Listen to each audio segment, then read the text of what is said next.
Hello everyone, I welcome you all at the Wi-Fi Study CSIR Net channel of Unacademy platform. So dear guys, आज Saturday है, चलिए कुछ अच्छा करते हैं, कुछ अलग तरीके से करते हैं. आज मैं आप लोगों के लिए लेके आया हूँ 10 ट्रिकी क्वेश्चंस और ये लेक्चर 1 है इसका और मैं डॉक्टर अमित कुमार शर्मा बोल रहा हूँ वाईफाई स्टडी चैनल से. मेरा रेफरल कोड है अमित S10 जो कि यहाँ मेंशन किया हुआ है मैंने. ओके सो चलिए सबसे पहले बात करते हैं हम सब्सक्रिप्शन की. How to take a subscription. Unacademy का ऐप को आप डाउनलोड कर लीजिए, चाहे अपने मोबाइल में और अपने लैपटॉप में, whatever you are using. So just click on the net examination, you will get this window. After that you will get this window. Just click on the get subscription. You will get the month wise and rate wise. If you are taking a subscription for the 1 month, you have to pay 21 रुपये. Okay, and similarly 3 months, 6 months and 12 months and 24 months, all the lists are is given here. But if you will use the referral code Amit S10, you will get the 10% off. So you can use the 10% off. सो ये तो बात हुई हमारी subscription की. चलिए बात करते हैं अपने पिछले वर्क के बारे में. काफ़ी सारी क्लासेस मैं ले चुका हूँ ऑलरेडी, बहुत सारी कुछ स्ट्रेटजीज वगैरह दी हैं, तो उनके सबके वीडियो लिंक्स मैंने यहाँ आपको प्रोवाइड किए हुए हैं. आप प्लेलिस्ट में जाकर के कुछ और भी वीडियोस देख सकते हैं, कुछ और भी वीडियोस हैं मेरी इसके अलावा भी. सो वहाँ प्लेलिस्ट में जाकर के भी उनको चेक कर सकते हैं. सो अब स्टार्ट करते हैं अपने वर्क को. देखिए वर्क करने के कई प्रोसेस होते हैं कि ठीक है एक लॉन्ग लेंथी प्रोसेस से हम किए जा रहे हैं, उस पर हमें फोकस नहीं होना है. मैं यहाँ पर बिल्कुल भी प्रोसेस नहीं बताने वाला, just I will give you the technique. और 10 क्वेश्चंस का मतलब है लेस देन 10 मिनट्स लगना चाहिए. मेरा हो सकता है आज यहाँ थोड़ा ज़्यादा लगे क्योंकि मैं आपको मे बी थोड़ा सा कहीं पॉइंटों को एक्सप्लेन करूँगा, ठीक है ना. So but not at every place. So चलिए स्टार्ट करते हैं पहले क्वेश्चन से. The first question is that the number of non isomorphic abelian group of order 10 to the power 5 is. आपको यहाँ पे देखना है क्या ऑर्डर दिया हुआ है, बहुत बड़ा ऑर्डर दिया हुआ है, ठीक है. सो इस ऑर्डर को अगर हम देखें, फिर हमें क्या पूछा गया एबिलियन ग्रुप के बारे में, नॉन आइसोमॉर्फिक एबिलियन ग्रुप. आपको कुछ नहीं देखना है, S 10 to the power 5 को देखिए सिर्फ और सिर्फ. जैसे ही आपने यहाँ 10 to the power 5 लिखा, इसको लिख लीजिए प्राइम, 10 को लिख लीजिए प्राइम के टुकड़ों में, 2 into power 5, तो 2 की पावर 5 और 5 की 5. पार्टीशन कर देना है आपको इसका. What is this? That is partition of 5 into partition of 5.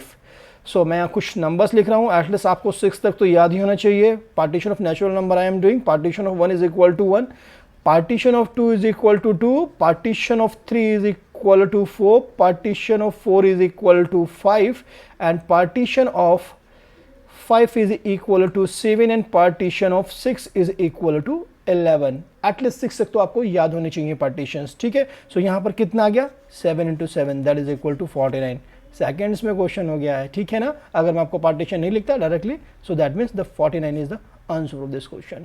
सो हमें पूरा डिटेल में नहीं जाना है इस क्वेश्चन की सारे सब ग्रुप निकालें. देखते ही एबिलियन ग्रुप की बात की है, डायरेक्टली कर दीजिए. सो फर्दर मूव करते हैं नेक्स्ट क्वेश्चन पे, जिसमें दिया हुआ है एक हमें transformation T from vector space to vector space. और ट्रांसफॉर्मेशन क्या है, T Z is equal to Z bar. जब भी ऐसा ट्रांसफॉर्मेशन दिया जाए आपको, जेड बार है, सो बी केयरफुल अबाउट दैट कि ये किस फील्ड के एलिमेंट इसमें आ रहे हैं. सो आपको फील्ड पे फोकस करना है. और क्वेश्चन भी देखिए इसी तरीके से कहा गया है, T is a linear if f is equal to C, f is equal to Q, f is equal to R. So notice कीजिएगा यहाँ पर क्या है, f is equal to C, field हमारे पास c है, फील्ड हमारे पास q है और या फिर हमारे पास फील्ड r है. सो कोई भी हमें फील्ड दिया हुआ हो, ये हमेशा मैटर करेगा हमारे लिए कि यहाँ पर हम एलिमेंट कैसे लें, किस एलिमेंट को यहाँ पुट करने पर उसके बारे में इफेक्ट आता है. आप नोटिस कीजिए, what is the definition of the linear transformation. The definition of the linear transformation is T A V one plus A V two. Okay, what is this? This is equal to a time of t v1. we are required, this is the definition, just I am writing, this is a b, you take this b. so b t v2. okay, आपको ये पूरा process नहीं करना है, just check कर लीजिए. अगर मैंने कोई भी एलिमेंट ले लिया t of v1, what will be the value of this one by this definition? that will become a v1 bar. this is equal to a bar and v1 bar which is equal to a bar t v1. so अगर मैंने यहाँ पर complex entry ले ली तो definitely ये मेरा गलत हो जाएगा, ये लीनियर नहीं रहेगा। और मुझे क्या चाहिए, लीनियर। तो इसका मतलब इसको कोई फ़र्क नहीं पड़ना है, हमारा रियल एंट्री लूँ मैं या फिर अपनी रेशनल नंबर लूँ, बट सी पे फ़र्क पड़ जाएगा। तो उसमें हमें यहाँ क्या ध्यान रखना है कि वो एंट्रीज, वो फील्ड की एंट्रीज को हमें देखना है जिसके ऊपर कोई भी जिसके ऊपर बार का वैल्यू का फ़र्क पड़ता है। ओके ना। सो चलिए नेक्स्ट क्वेश्चन पे अब मूव करते हैं। नेक्स्ट क्वेश्चन दिया गया, find the reminder when 2 to the power 14 की पावर 99 इज डिविजिबल बाय 3। ठीक है, कितना है 214 और उसकी भी पावर कितना है 99। सिर्फ और सिर्फ इसको फोकस करना है आपको, इसको डिवाइड कर दीजिए 214 को डिविजिबल बाय 3 कितने वाला आने वाला है, that is remainder is 1, so that is nothing. You can write down in this way, 2 to the power 499 is congruence to 1 mod 3 इसकी भी 99। ठीक है ना, sorry 99। So what is the value after that, the value is 1। 1 की power कुछ भी करें कितना आता है 1। सो यानी कि हमें यहाँ क्या फोकस करना है, जो भी बड़ा टर्म हमें दिया हुआ है उसको आप सबसे पहले डिवाइड कर लीजिए, शॉर्ट करने की हमें कोशिश करनी है, दैट इज आवर पर्पस। ठीक है, so what is that value, the value will be, the answer will be the 1 in this case.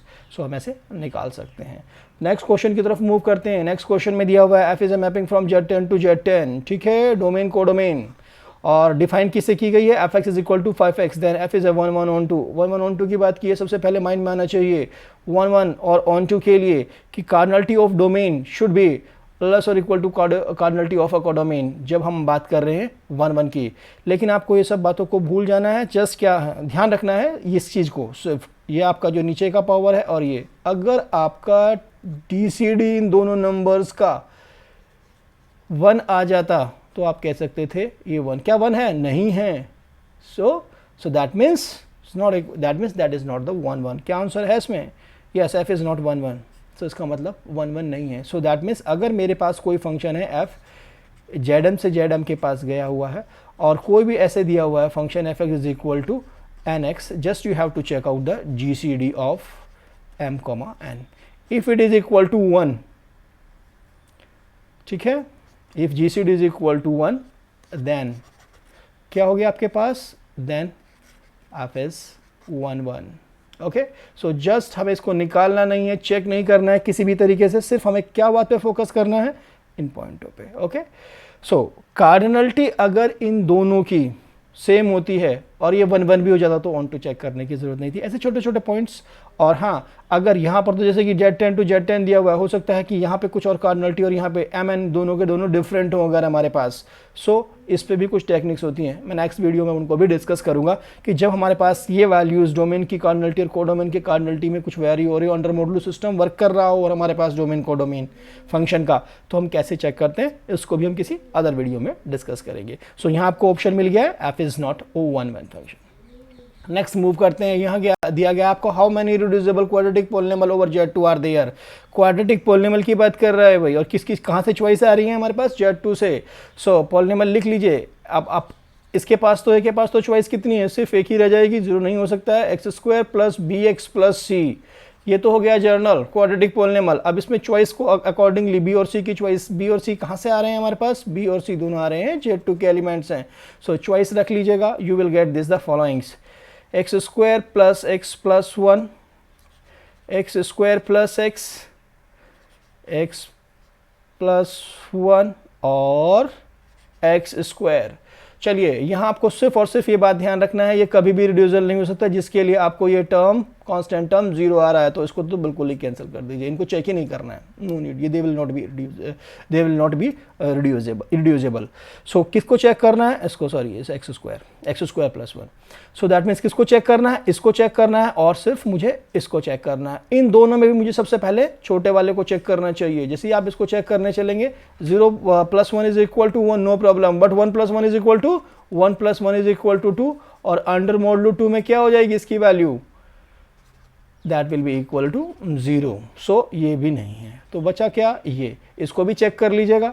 So this is what, 0 put किया, वी आर गेटिंग 1, बट 1 और 1 that is 3, that is equal to again 1। So कितने बने हुए, इन सब में से एक answer है 1, that's it.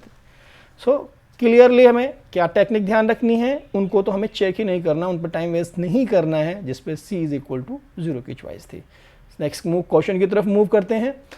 Let f is a function from R to R be a continuous function such that f of 1 is equal to 5 and f3 is equal to 11. gx की value हमें इंटीग्रेशन में दी है और g डेस की derivative eight 0 पे value में पूछ रहा है, ठीक है। दो इक्वेशन है भाई, ठीक है। सो बना दीजिए फंक्शन सबसे पहले f of x is equal to ax plus B. दो चॉइस वाला फंक्शन बनाया, फंक्शन कैसा था, कंटिन्यूअस। तो सबसे पहले माइंड में हमारे क्या आना चाहिए, माइंड में हमारे आना चाहिए कि ठीक है कंटिन्यूअस फंक्शन पॉलिनोमियल फंक्शन होता है, तो पॉलिनोमियल मैंने फंक्शन बना दिया, ठीक है। सो यहाँ पे रखिए आप f ऑफ 1 की वैल्यू क्या है, f ऑफ 1 की वैल्यू है मेरे पास 5 is equal to so a plus B.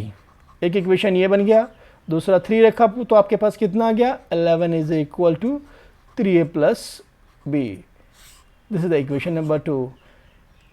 Equation number 1 and 2 को सॉल्व कीजिए, you will get the value of a and b and that will be a is equal to 3 and b is equal to 2, ठीक है। You can check it. So a और b की value आ गई, इसका मतलब हमारे पास फंक्शन कैसा हो गया, this implies f of x is equal to 3x plus 2। This is the our function. यहां तक तो हम कोई सा भी प्रोसेस लगाते, इतना तो हमें करना ही पड़ता था, कंस्ट्रक्ट करना ही था फंक्शन, ठीक है। gx इज इक्वल टू हमें क्या दिया हुआ है, दिस वन, ठीक है। अगर मैं इस वैल्यू को यहां पुट करूं और उसको मैनुअल वे से कि ठीक है dt का इंटीग्रेशन करता रहूँ विद रिस्पेक्ट टू t और वैल्यू को फाइंड आउट करूँ, एक तो भी हो गया लेंथी, फिर gx निकला है उसके बाद उसका डेरिवेटिव लूँ, उसकी वैल्यू को पुट करूँ, rather than to this things just आप इसको लगाइएगा, सीधा g डैश x की वैल्यू निकालिए। What is the value of g dash x, 1 to 3 d by dx of fx and dt। what is this value, this is the integration, ठीक है। What this value, 1 to 3 partial derivative कर दीजिए f का, कितना आने वाला है आपके पास, this will be the 3 into D T. What is the value, that will be 9 minus 3 which is equal to 6। That means g dash x की वैल्यू कितनी आ गई आपके पास, 6। सो g डैश 0 की वैल्यू कितनी हुई आपके पास, 6। आपको gx नहीं निकालना पड़ा, सबका पूरा इंटीग्रेशन नहीं करना पड़ा, लेकिन आपके लिए मैंने एक पॉइंट दिया है, ये मैंने यहाँ क्या किया हुआ है, डिफ्रेंशिएशन किया है अंदर इंटीग्रेशन। इस रूल का क्या नाम होता है आप मुझे चैट बुक में लिख के बताएंगे, ठीक है। देखते हैं कितने लोगों को मालूम है ये बात, ओके। सो जैसे ही हमें पता लग गया तो आंसर देखिएगा आप, g डैश 0 की वैल्यू क्या आ रही है, 6 तो ऑप्शन में है, yes this is the correct answer. So next move करते हैं, ज़्यादा समय नहीं लग रहा है, आप देख रहे होंगे, और भी कम लास्ट समय लग सकता है, थोड़ा मुझे एक्सप्लेन करना पड़ रहा है आप लोगों को, क्योंकि कुछ पॉइंटों को एक्सप्लेन कर देना जरूरी है, तो यानी कि यहाँ फंक्शन तो हमें बनाना ही था। चलिए नेक्स्ट मूव करते हैं। This is the question, the minimal polynomial of the matrix is. जैसे ही मिनिमल पॉलिनोमियल की बात करें और मैट्रिक्स दिया हुआ है, सबसे पहले आप ब्लॉक मैट्रिक्स कंस्ट्रक्ट कर लीजिए। ब्लॉक्स बन गए भाई, ठीक है। ये एक मैट्रिक्स ए आ गई and this matrix is a B. Eigenvalue देखिए बी के लिए, अगर हम बी के लिए बात कर रहे हैं तो आपके पास क्या आ गया, लैम्डा इज इक्वल टू 6, ठीक है।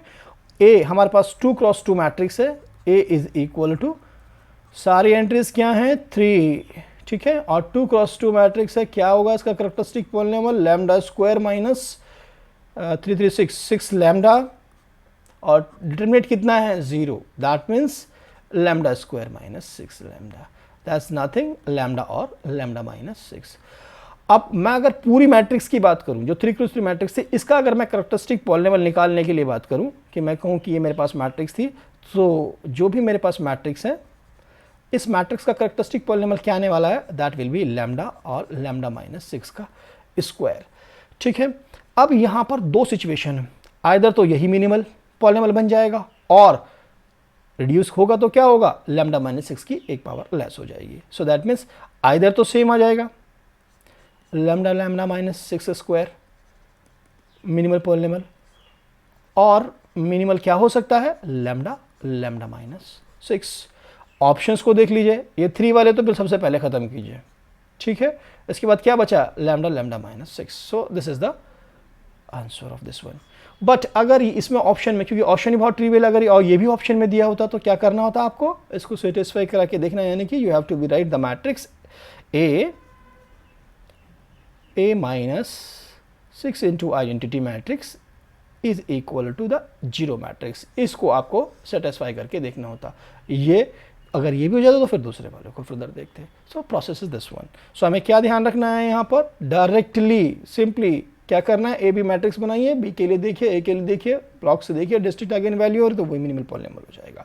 ओके चलिए मूव करते हैं नेक्स्ट क्वेश्चन की तरफ। नेक्स्ट क्वेश्चन क्या दिया हुआ है, let Z I be the ring of a Gaussian integer then the quotient Z upon 2i is एक आइसोमॉर्फिक टू, किसके आइसोमॉर्फिक है, सबसे पहले आंसर्स में देखिए। ओके Z2 Z5 Z10 इस तरह के दिए हैं फाइनाइट कार्डिनलिटी वाले, एक है इनफाइनाइट का लेकिन गॉसियन में नहीं है तो सबसे पहले आपका जो आइडियल है उसको लिख लीजिए अपनी आइडेंटिटी के equivalent, that is the identity of the question क्या आ रही है, 0। आपको इसको i से फ्री करना है कैसे मैं फ्री कर सकता हूं, इसके कंजुगेट से मल्टीप्लाई करके फ्री कर सकता हूं। सो that means I am that's i। Okay so 2 plus iota